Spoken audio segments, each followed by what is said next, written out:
I want you to imagine something for a moment.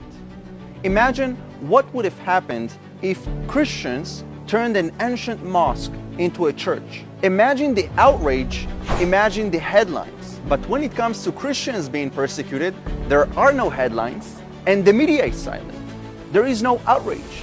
But it's up to you, it's up to us. You can either sit back and watch or take a stand.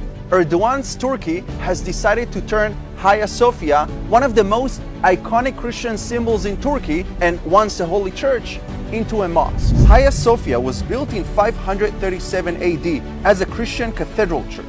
This building has 1500 years of Christian history that Erdogan has decided to erase. Up until now, Hagia Sophia served as a museum and a place of harmony and tolerance where all religions were welcome. The dictator in Turkey, Erdogan, has no respect to history, pluralism, and other faiths. Because it's not like there are not enough mosques in Turkey that he needs this one as well. Turkey is a country where there are mosques in just about every corner. But this is precisely the radical Islamist ideology, to turn anything non-Muslim to Muslim. This is what radicals have been doing in India, occupying Hindu temples and then attempting to claim ownership over them. This is what radicals did in Damascus. They turned churches into mosques and built mosques on the top of churches.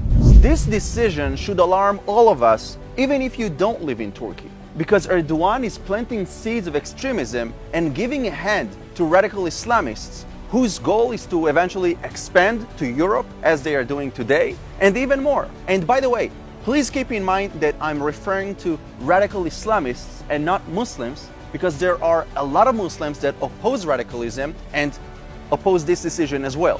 But here's why it matters. Because in most of the Muslim countries, the Christian community suffers from horrible persecution every day. They are facing discrimination from the authorities, and in Turkey, for example, Christians have no access to state employment. Christianity is the most persecuted faith, and yet you see Western leaders that are working so hard to not offend anyone with their political correctness instead of standing like a lion to hatred and persecution. We live in a world with many weak leaders, including weak Christian leaders, whose top priority is to not offend anyone.